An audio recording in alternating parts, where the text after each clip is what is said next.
I want to thank everybody who is joining with us here today, especially those who are behind me that I'll be talking more about here shortly. To begin with, let me point out the obvious. Evil swept across Uvalde yesterday. Anyone who shoots his grandmother in the face has to have evil in his heart. But it is far more evil for someone to gun down little kids.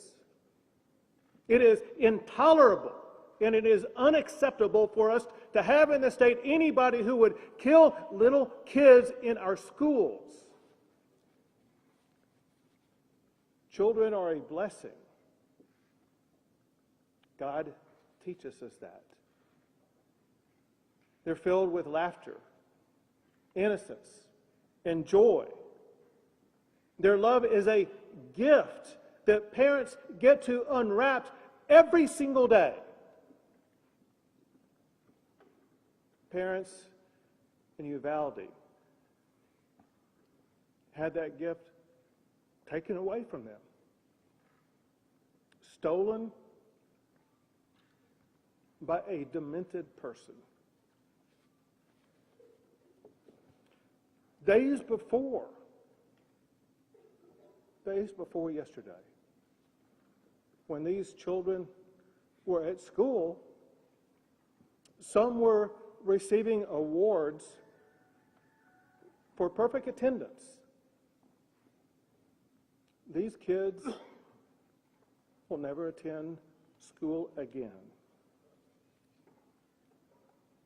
To say the least, Uvalde has been shaken to its core. Families are broken apart. Hearts are forever shattered. All Texans are grieving with the people of Uvalde, and people are rightfully angry about what has happened. Events like this, they tear at the fabric of a community.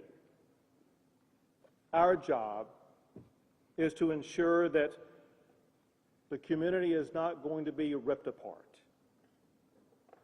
All Texans must come together and support the families who have been affected by this horrific tragedy. What they need now more than ever is our love. What they need is uplifting from all of our fellow Texans and all of our fellow Americans. And let me emphasize something that I know you all know. But the reality is, as horrible as what happened, it could have been worse. The reason it was not worse is because law enforcement officials did what they do. They showed amazing courage by running toward gunfire for the singular purpose of trying to save lives. And it is a fact that because of their quick response, getting on the scene, being able to respond to the gunman and eliminate the gunman, they were able to save lives. Unfortunately, not enough. But I want to make sure that everybody knows, all of the law enforcement agencies and groups that are involved and were involved in this process. The Texas Rangers are leading the investigation, and they are supported by the Texas Department of Public Safety Highway Patrol, the Texas Department of Public Safety Criminal Investigative Division, DPS Aircraft, DPS Intelligence Counter and Terrorism Division, DPS Crime and Victim Support. They're also supported by the Texas Division of Emergency Management, the FBI, as well as multiple federal partners, including the DEA, ATF, HSI, and Border Patrol. And then, of course, the valiant local officials, the Uvalde Sheriff's Department, Uvalde Police Department, Uvalde Independent School District Police, Uvalde County Constables, Uvalde Mayor, the County Judge, Uvalde District Attorney's Office, local public works and surrounding police department, and the San Antonio Police and Fire Department also. Let me walk you through some of the facts of what has happened. There's been a lot of things that have been said. Some are correct, some are incorrect. Let me tell you the best information that we have at this time, understanding, very importantly, that this is an ongoing investigation, and ongoing investigations often reveal new information as those investigations progress. The first thing that happened was that the gunman shot his grandmother in the face. She then contacted police. The gunman fled, and as he was fleeing, he had an accident just outside of the elementary school, and he ran into the school. Officers with the Consolidated Independent School District, they approached the gunman and engaged with the gunman at that time. The gunman then entered a back door and went down 2 short hallways and then into a classroom on the left-hand side. The gunman entered into that classroom, and the classroom was connected internally to another classroom. Border Patrol, Consolidated ISD officers, police, sheriffs, and DPS officers converged on that classroom, and a Border Patrol officer killed the gunman. As I said, Texas Rangers are leading the investigation, joined by federal, state, and local law enforcement officials. At this time, we know that 19 children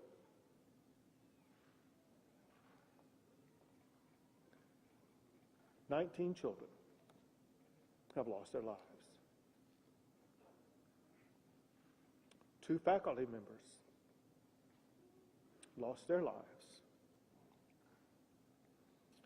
In addition to that, there are 17 people who are injured, but their injuries are not life-threatening. All family members of all of these students and faculty members have been contacted and informed about the circumstances. Officials are working with parents to ensure that their parents are going to be able to see their children.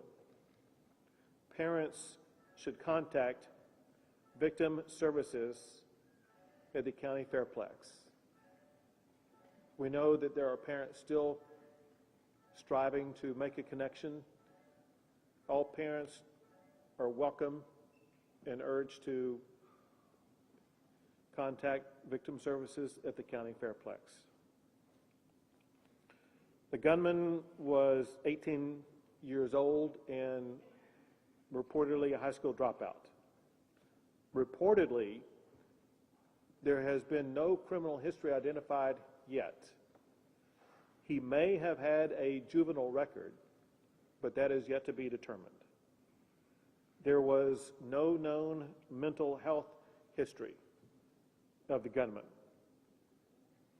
He used one weapon, which was an AR-15, using 223 rounds. There was no meaningful forewarning of this crime, other than what I'm about to tell you. As of this time, the only information that was known in advance was posted by the gunman on Facebook approximately 30 minutes before reaching the school. The first post was to the point of, he said, "I'm going to shoot my grandmother." The second post was, "I shot my grandmother." The third post, maybe less than 15 minutes before arriving at the school, was, "I'm going to shoot an elementary school."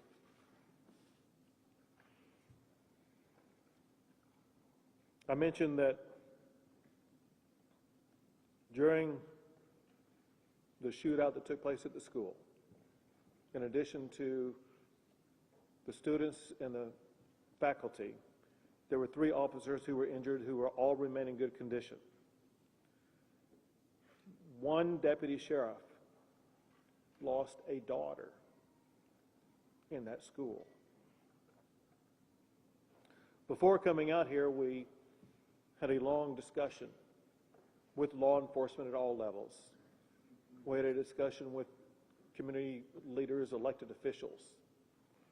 And I asked the sheriff and others an open-ended question and got the same answer from the sheriff as well as from the mayor of Uvalde. The question was, what is the problem here? And they were straightforward and emphatic. They said, we have a problem with mental health illness in this community. And then they elaborated on the magnitude of the mental health challenges that they are facing in the community and the need for more mental health support in this region. I want to make sure everybody understands the mental health services that are available at this time, with me making one clarifying point in advance that I'm going to redouble down in the aftermath. Whenever anything as shocking and extraordinary and disturbing as this event occurs, there is an urgent need for everybody affected to access mental health. I cannot be more emphatic than saying with great urgency, everybody in this community, I mean everybody, the victims, the families, family members, friends, the law enforcement involved, but the entire community is in utter shock about this. Some physical wounds that were sustained by the officers, they're going to heal in the coming days. The mental and emotional wounds are far harder to see and last far longer. The state of Texas, working with federal and local officials and agencies, we're going to be here for a long, long time. And one key point that we will focus on is making sure that everybody in this community has the access they need for as long as they need it to address with the mental and emotional health care needs that they have. I want to list various agencies and make sure these are made available to the public. The mental health services currently available are from victim services from across the area from federal, state, and local levels, including the Family Resource Center at the Uvalde County Fairplex. Schools have crisis teams at the Uvalde Civic Center. They provide wraparound services for families who are affected. The Texas Child Mental Health Consortium, created by the state legislature in 2019, is available to assist. The Bluebonnet Children's Advocacy Center is available to provide services for children. The Texas Health and Human Services Commission is on site and will be available for ongoing provision of services. The Texas Education Agency is providing supplemental counseling services. The Texas Department of Public Safety Counseling is providing counseling services for law enforcement. And the FBI is also bringing in mental health services for law enforcement. It cannot be overemphasized the importance of law enforcement officers, all of them, seeking out and obtaining this mental health counseling. The District Attorney's Office for Victim Services has a phone number available for all victims, and candidly, the entire community, in a way, is a victim here. And I was provided their number to give out to you publicly. This is the number for the District Attorney's Office for Victim Services. The number is 830-278-2916.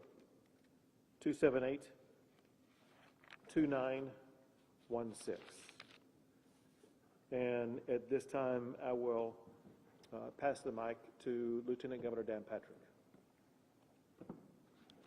Governor, I have to say something. Excuse me. The Excuse me. to stop this Excuse me. was after Santa Fe High School. Sit down. You're out of line Hey, and an embarrassment. It was after El Paso. sit down and don't play Stop this. the next shooting is right now, and you are doing nothing. No, You're offering please, us to get nothing. his ass out of here. You This said isn't this the is place not to talk this predictable. over. This is totally predictable when you choose. Sir, you're out of not to line. do anything to Sir, save you are out of line. I'm Sir, sorry. you are out of line. Please To leave stop this auditorium. from Sir, happening you again. need exit. I can't believe you're a sick son of a bitch that would come to a deal like this to make a political issue. This is not the place to do that.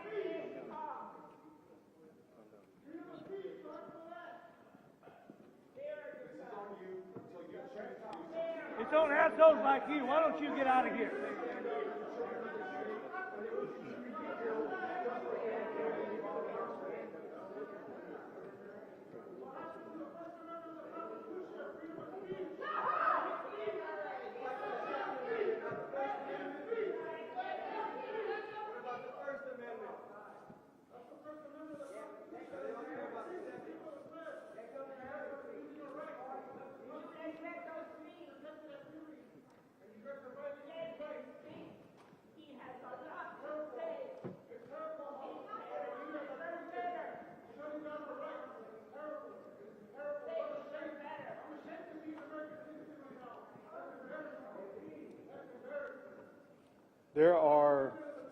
There are family members. There are family members who are crying as we speak. There are family members whose hearts are broken. There's no words that anybody shouting can come up here and do anything to heal those broken hearts. We all, every Texan, every American has a responsibility where we need to focus not on ourselves and our agendas. We need to focus on the healing and hope that we can provide to those who have suffered unconscionable damage to their lives and loss of life. We need all Texans to, in this one moment in time, put aside personal agendas, think of somebody other than ourselves, think about the people who are hurt, and help those who have been hurt. And this time, Lieutenant Governor will speak.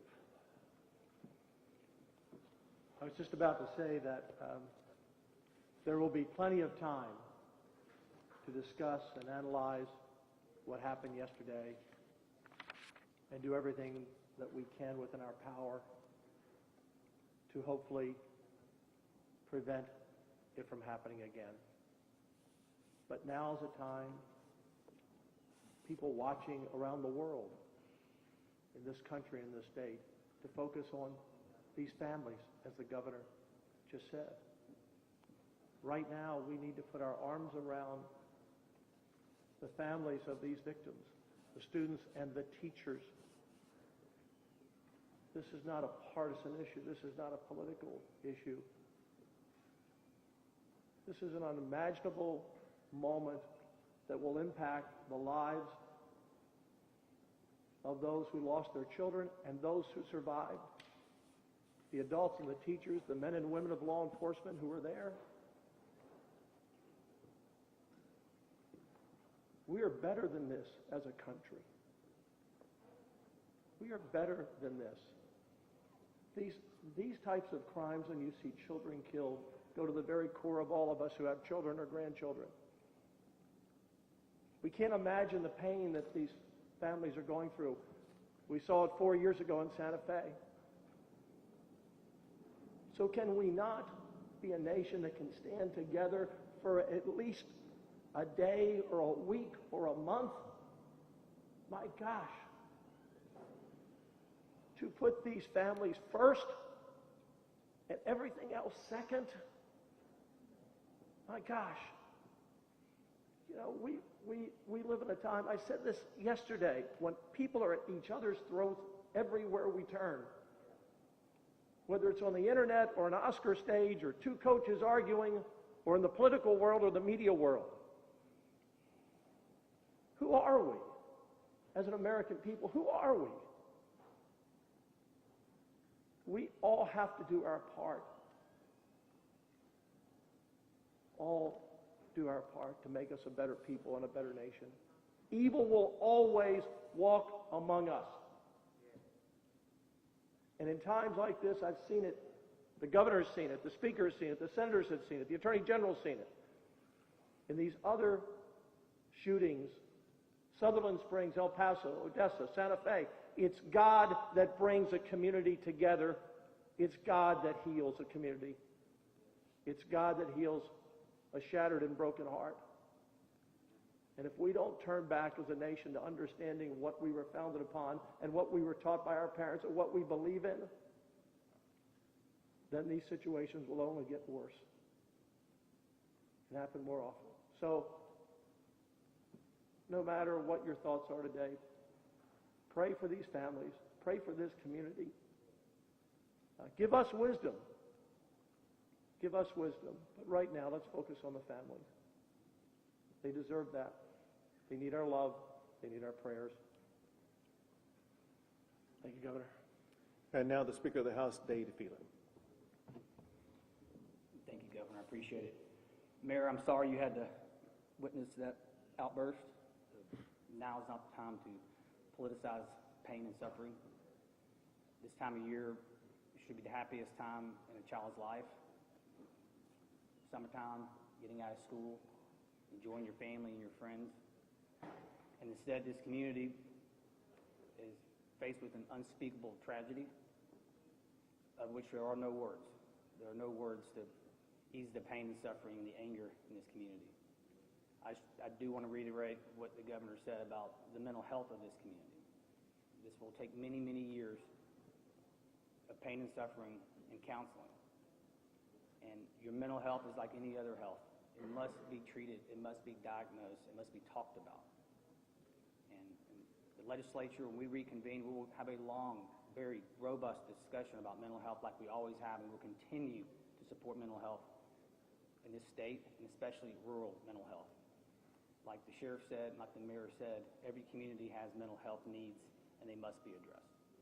And this crisis is another reiteration of a mental health crisis we have in this state. I also want to thank the law enforcement for their work, DPS, Border Patrol, sheriffs, police officers, both locally in the school district. I believe one school district's police officer lost his wife in the shooting, was there on the scene. And the governor mentioned sheriff's deputy losing a child in that building as well. Just unspeakable tragedy to this whole community. And the mental health of our law enforcement is crucial in these times.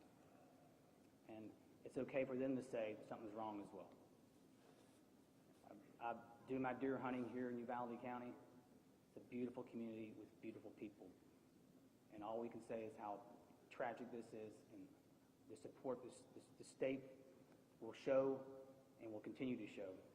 And we just appreciate your resiliency, and let us know how we can help here at the state of Texas. Thank you. And now the Director of the Texas Department of Public Safety, Steve McCraw. Thank you, Governor. On behalf of the sheriff and chiefs of police, the department's been asked to go through the timeline of the facts as we know the investigation right now. It's preliminary, this information, but we'll provide as much information as we can. First, as already reported, Salvador Ramos was responsible for the horrific attack and killing of 19 school-aged children and 2 adults. He was 18 years old, as previously reported. He was dropped out of school. He had no criminal history that we've been able to find or detect at this particular point. He lived with his grandmother, Celia, who is 66 years old. On March 17th, Ramos purchased a semi-automatic rifle at a local sporting goods store. On March 18th, he purchased 375 rounds of ammunition for that rifle. On March 20th, he purchased another semi-automatic rifle at that same local store.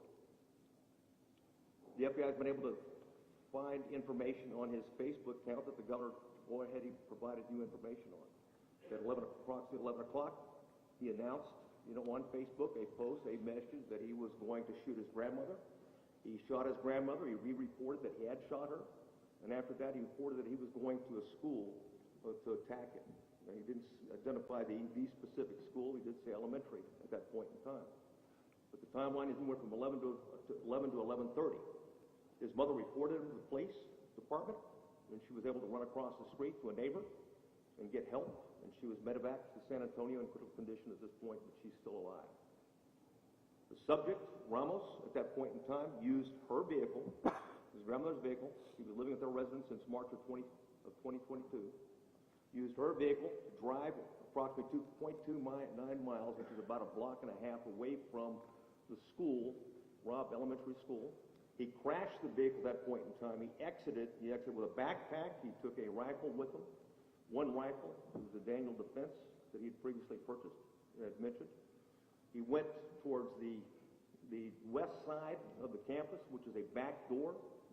But as he was approaching, as the governor mentioned earlier, there was a brave Consolidated Independent School District resource officer that approached him, engaged him, and at that time, gunfire was not exchanged, but the subject was able to make it into the school, as the governor reported. He went down a hallway, turned right, then turned left, and there was two classrooms that were adjoining, and that's where the carnage began. As he was shooting, and the shooting began, we had Uvalde police officers arrive on scene, and along with the Consolidated Independent School District officers, immediately breached, because as we know in officers, every second's a life.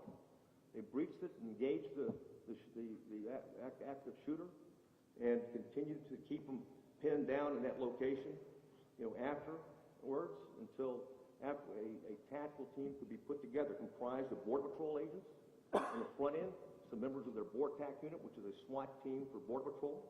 Also, there was a Zabala County deputy that got into the stack, and two Uvalde police officers.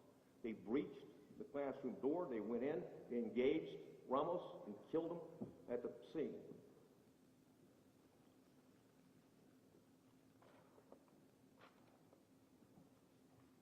That covers it, Governor. One thing I'd like to say, though, you hit the nail on the head, is that in profession of law enforcement, it is a profession. What looks right and how we measure ourselves is the absence of crime and disorder. Obviously, this is a situation we failed in the sense that we didn't prevent this mass attack.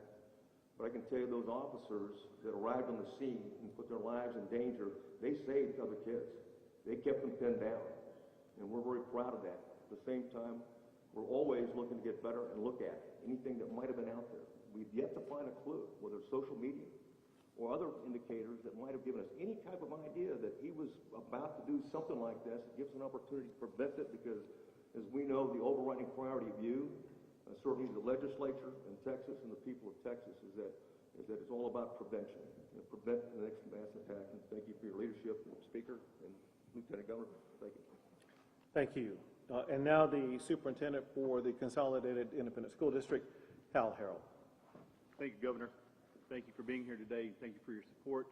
I appreciate your team coming and speaking to us and providing the services and resources that you have. As superintendent, I could never imagine a day like yesterday. Into school, award ceremonies, the time of a second, third, or fourth grader's life at that point.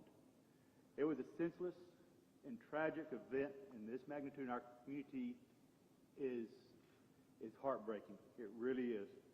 We have had a lot of support here from our community, surrounding counties, surrounding districts, and all over the state, and I appreciate you for thinking of us and sending that support. I have to relay the heartbreak of our teachers at Robb campus. I met with them this morning, but as I looked across that room, there was a group of heroes in that room. If it weren't for them, along with the law enforcement that came, that were willing to cradle their kids, get them out of the classroom when it was safe, when they were guided, and the trust our kids had in their teachers. That says volumes for our staff here in Uvalde. They are heroes. They did heroic things yesterday, and they are always very humble, but they are truly humble heroes. Yesterday, we lost 2 teachers. These 2 teachers, I would say, are the cornerstone of that campus to some great degree.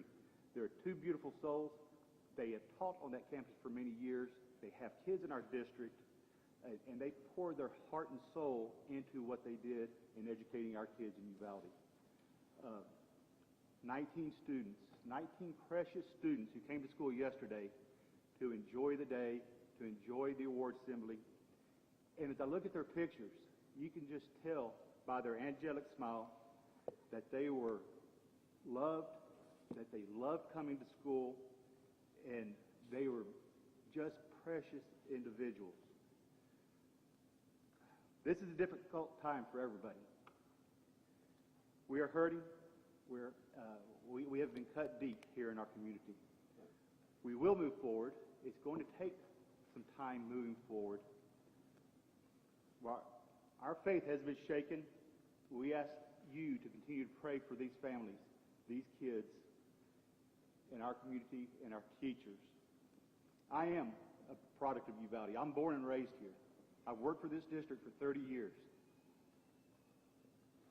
I never thought I would be sitting in front of you doing this today. But please, pray for our teachers, pray for our community, and we will move forward. Thank you, Governor. Thank you. We'll take a few questions. Governor, you talked a lot about mental health, but you have not talked about guns. Do you think an 18-year-old should be able to buy weaponry that he bought, and would you commit to making any changes as far as gun laws? So the ability of an 18-year-old to buy a long gun has been in place in the state of Texas for more than 60 years. And think about during the time over the course of that 60 years, we have not had episodes like this. And why is it that for the majority of those 60 years, we did not have school shootings? And why is it that we do now? The reality is I don't know the answer to that question. However, what I do know in talking to the leaders here, as well as leaders in other locations around the state, and that is one thing that has substantially changed is the status of mental health in our communities. What I do know is this, and that is we as a state, we as a society, need to do a better job with mental health. Anybody who shoots somebody else has a mental health challenge, period. We as a government need to find a way to target that mental health challenge and do something about it.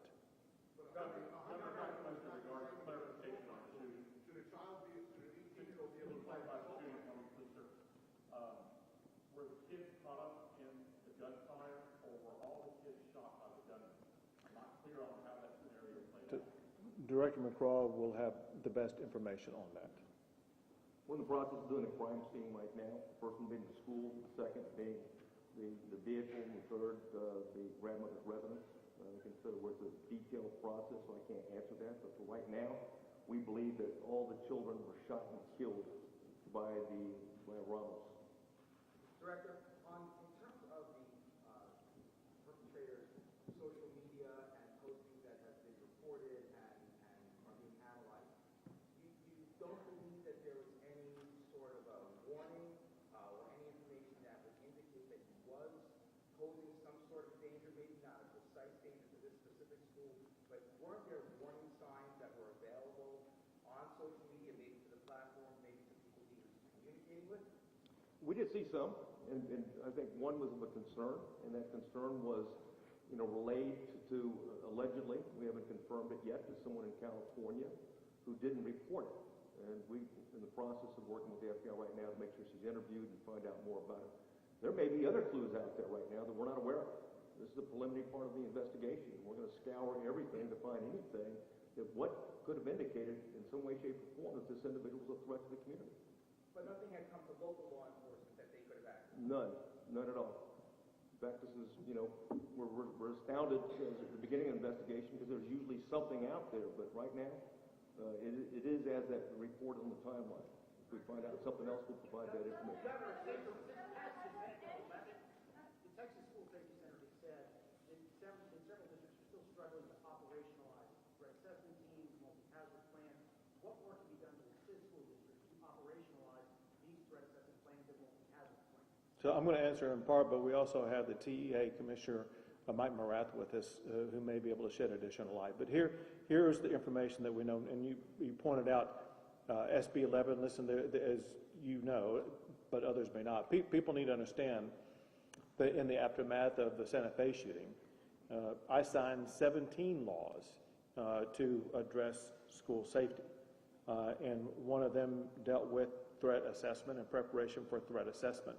And there are certain standards that schools are required to comply with to make sure that they are addressing threat assessments. I have no information as we speak at this particular time about the status of this particular elementary school or the ISD about what the status was concerning threat assessments. However, to make sure that your broader question is answered sufficiently, Mike, you want to come up? The person coming up is Mike Morath, who is the commissioner for the Texas Education Agency. So there's significant appropriations provided to ensure that the local school systems around the state have resources for this. One of the components of Senate Bill 11 was a school safety allotment. There was additional upfront funding for that. The Texas School Safety Center and our agency work in collaboration to provide technical assistance and training to school district leaders, counseling team leaders, others, to ensure that the threat assessment protocols and these procedures, including threat response plans and the operational multi-hazard plans, are practiced on a recurring basis. So there have been essentially fairly significant efforts to bolster those managerial practices and these detective or preventative practices in schools all over the state of Texas. We will continue to do more. After any incident like this, of course, you reflect on lessons learned to ensure that we can prevent this kind of situation in schools going forward. Yeah, if I can just add to that. One second. I'll call on you next. 1 second. If I can just add to that briefly, in 19, the House and Senate worked together, put $100 million into trying to give the schools all the tools that they needed to try and protect the students. The Marshals program, the Guardian program to arm teachers where schools want it. We left a lot of those programs optional up to the parents and the school boards and the school districts, and they're doing the best they can. And you're always going to have, again, no matter what you do, there's going to be someone to find another area that's vulnerable. But the legislature did act. The governor signed those bills, but we can and need to do more. And in the area of mental health, we've also been working on that as well, but need to do more. We've got to, in our smaller schools, where we can get down to one entrance might be one of those solutions.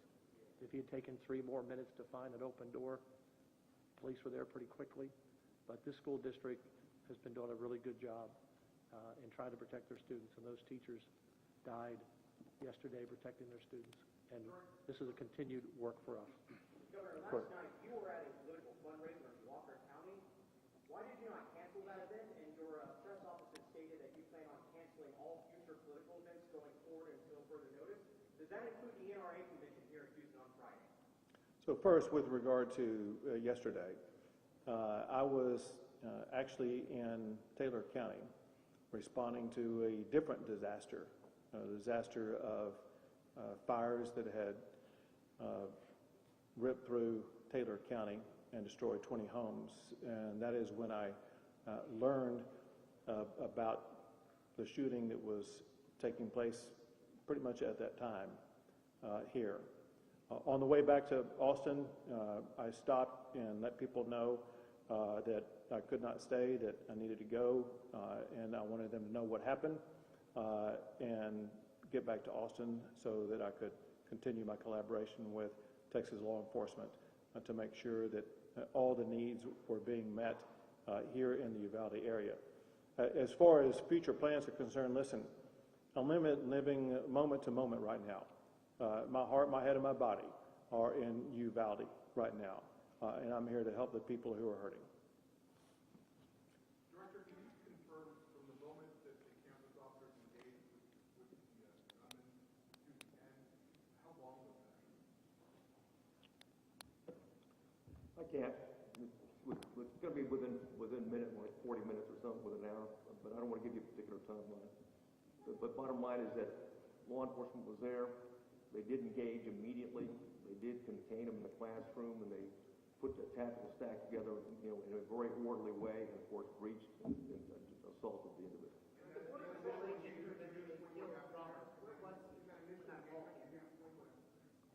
The initial engagement? Yeah, with the campus officer, or was it just word exchange? No, I mean, yeah, it was just, it confronted him and wanted to find out, because he received the report, heard the accident without trying to check on that particular crash when he saw it. So he followed him right in immediately, okay, and when rounds were exchanged. And of course, and also we had two Uvalde police officers previously described that went in and was involved in also the shooting with the subject and were wounded. And of course, they were also responsible for containing in that area. Go ahead. The border patrol agent who eventually shot Ramos, Yes, sir. where was he positioned when he first got The called? part of the, well, I don't know where he was in the community, but obviously in the Uvalde area, because they've got there so quickly and in force. And of course, I'll let them answer that question. But they were there in force, and of course, they were importantly, they had some members of their tactical team there on the Vortex team, and they took the lead on that stack. But I'll defer to, I think I have a Border Patrol uniform. Thank you.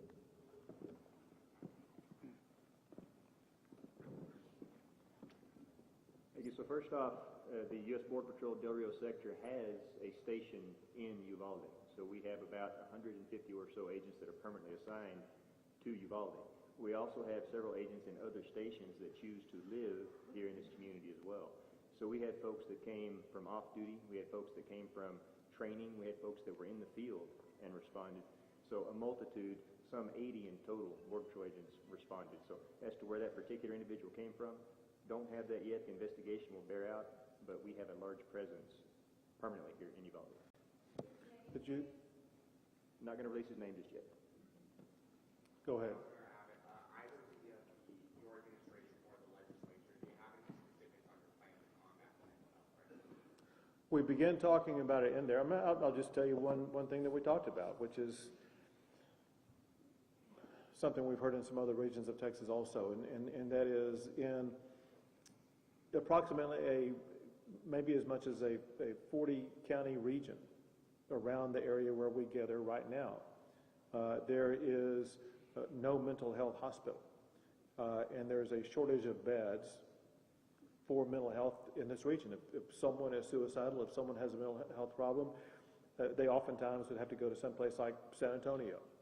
And with the growing population in this region, with the profound mental health challenges that were discussed with us, one takeaway I had was that there is greater need for a physical mental health care facility in this region.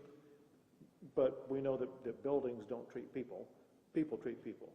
And so there needs to be more personnel, more strategies, a greater understanding by the mental health care provider community about what the needs are, and they will be best equipped to know the best way to provide, or let's say meet those needs.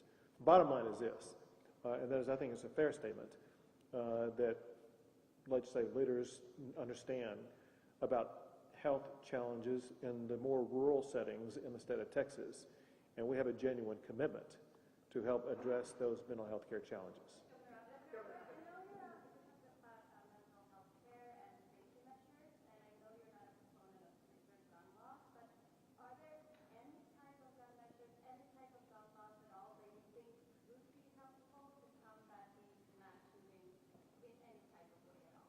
one of those issues that was widely discussed in the last several sessions, in particular in the 2019 session. And pretty much every issue was raised by one legislator or another about potential ways to address shootings like this. And the consensus arose around those 17 bills that I did sign, that they hardened schools, they made schools safer, they addressed mental health, and issues like that were the solutions that were agreed upon by legislators at that time. And that is going to be the similar approach that I perceive legislators will continue to focus on.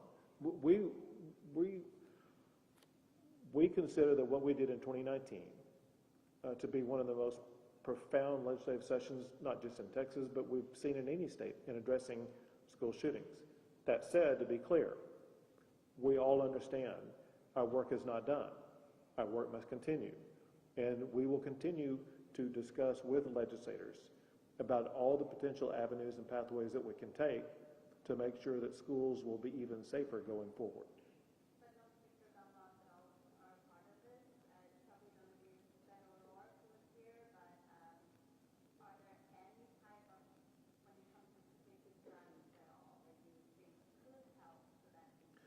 And I know people like to try to oversimplify this.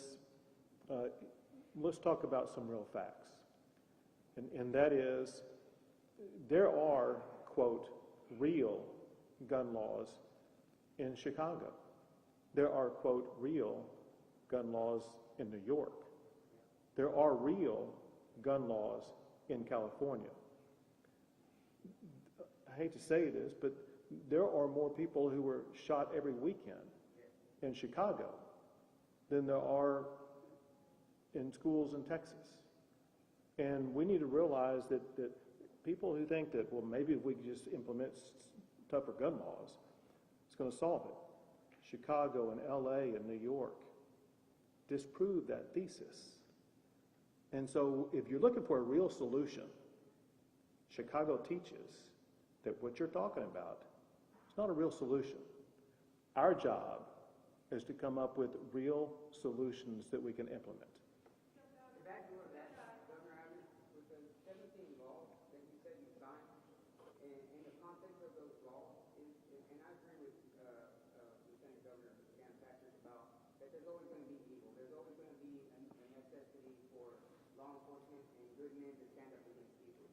So in the context of those laws, is there a plan to secure schools more readily and with fencing and security guards? Because the fences around here are very low, it's easy access.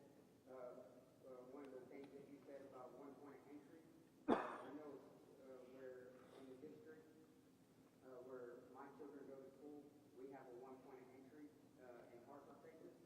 And I have family down here that were affected by this yesterday, and so that's why I'm here today. And so within the context of those 17 laws, is there a plan to address security, but real security safety? Is there funds for it to apply to that?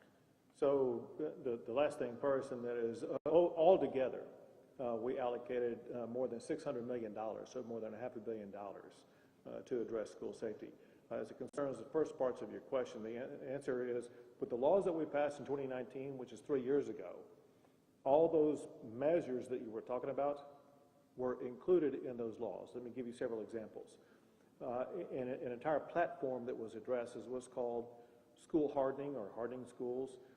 Some of those strategies reduce the number of entrances.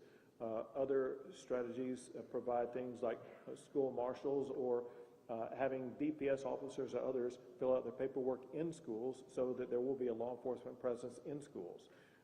They involve different types of strategies that should make it more difficult for a shooter to get into a school. That said, I can tell you what we all agree upon. We're all going to go back and look at both exactly what was passed, any shortcoming in what was passed, any shortcoming in implementation. I want you to know also that included in those laws were requirements by school districts across the state of Texas to work with the School Safety Commission to make sure that all the strategies would be used and employed and tested, including active shooter strategies for schools to be ready, to be prepared to employ as needed. And so, yes, from pretty much every angle, it was debated. And let me go back in time. This is something where I began working up the governor's plan to respond to this a year in advance. And legislators had an entire year to be looking at that, to be debating that, to getting prepared for that. Then I made it an emergency item during the session, which meant that everyone was going to be focusing on it, and they did. So my point is saying that, and that is that this took the time, effort, and mental involvement of all legislators during the course of that session to put what they consider to be the best solutions on the table. Many of them were adopted, some were not, but we adopted what we consider to be the best plans that session. Again, we will always, and especially in this coming session, evaluate what more needs to be done in our schools to make them even safer.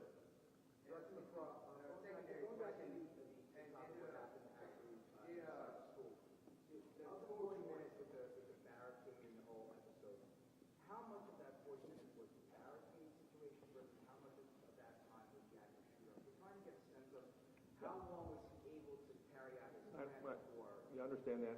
We're looking at now we're getting the surveillance video, so we can go frame by frame and track that every minute. So that's part of obviously the investigation, and I'll wait until we complete that part before we provide that information.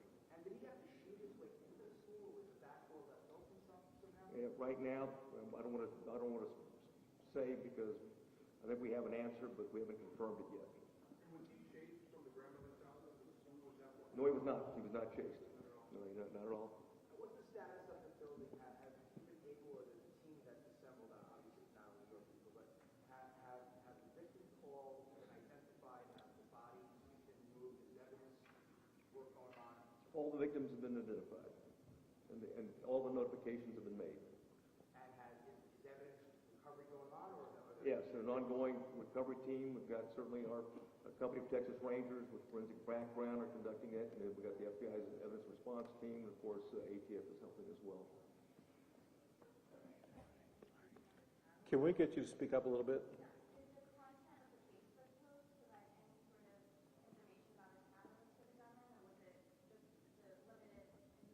No, there's limited information. We don't see a motive or catalyst right now. We're looking for it. Scouring will continue to do so. How public were those postings? They were public, like anything else. They were out there. And, it's not, he was trying to communicate. And of course, some of the information is we're going to have to continue to do interviews with people that he'd been in contact with. So we're not even close to being done yet. Did it appear it was a recently created profile? Some of his other stuff in the press looks to be fairly recent. Yeah, I can't comment on that right now.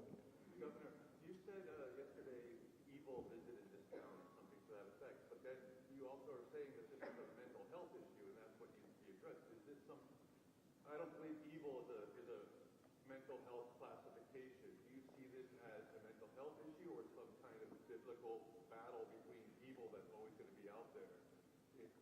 So I'm having trouble reconciling this idea of evil and a mental health issue.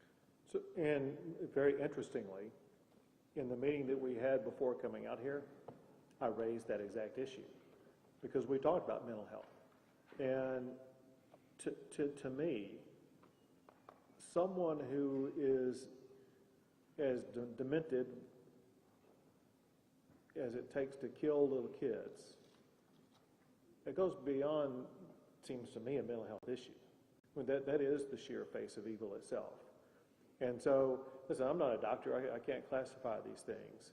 And I don't know the extent to which mental health would be able to address someone who has the challenges that they would shoot their grandmother and then shoot and kill all these babies, all these young kids. Kind of what was pointed out at the time in our discussion earlier is there could have been a time earlier in his life when it was a more typical mental health issue that could have been addressed. I don't have any information about that, and maybe others don't either, but is there a difference between a mental health challenge that can be addressed and evil? I don't know. It's a big... I mean, if you're saying that you think he's evil, shouldn't we be keeping guns out of evil people's hands? Because if it's not fixable through mental health, which you're saying on one hand that it's fixable through mental health, and we have to, that you started straight out, mental health. So, you know... And this is... And that oversimplifies things. Like, you know, you said you don't want to oversimplify this, but to just say it's evil seems to oversimplify it.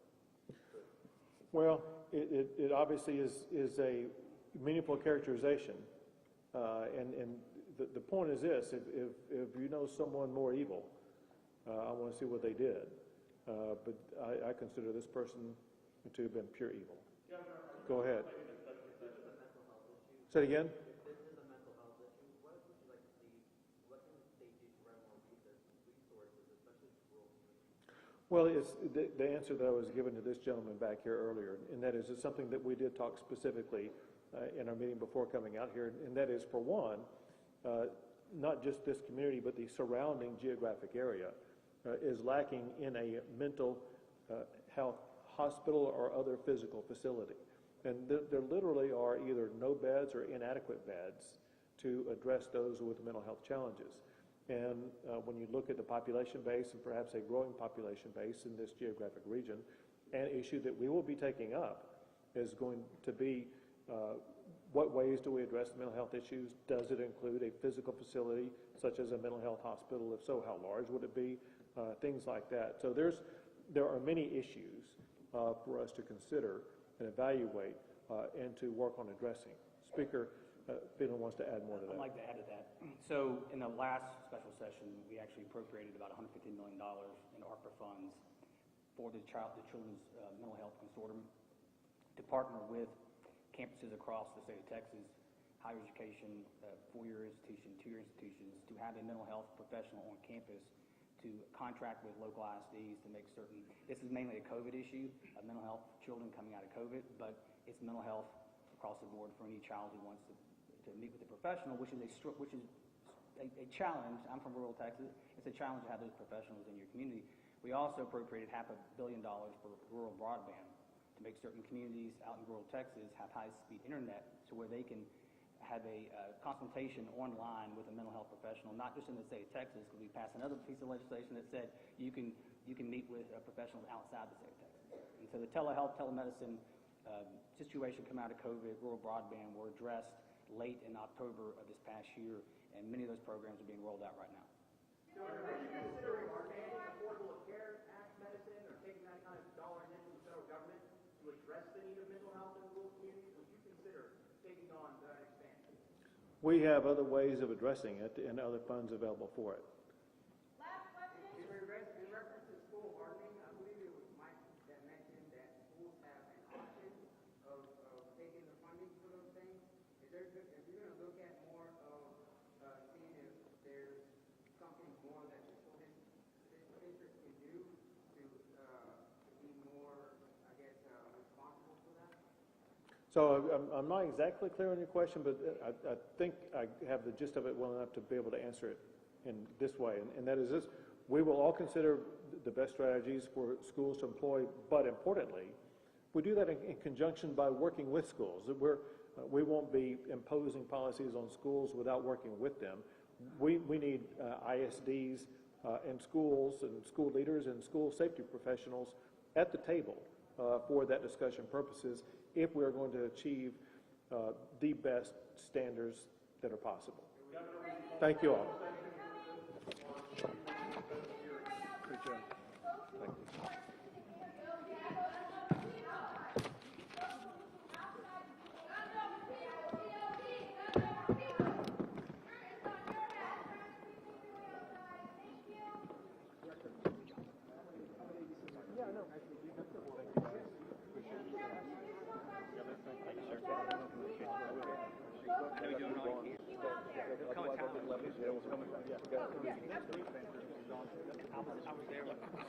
I'm not that good at an interview anyway. Right, I don't know. Yeah, you very much once again. That's right. I was like,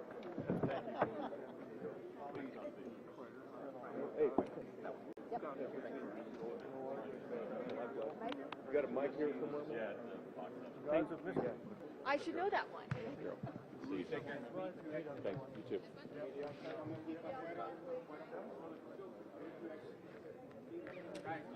Guys, you guys need to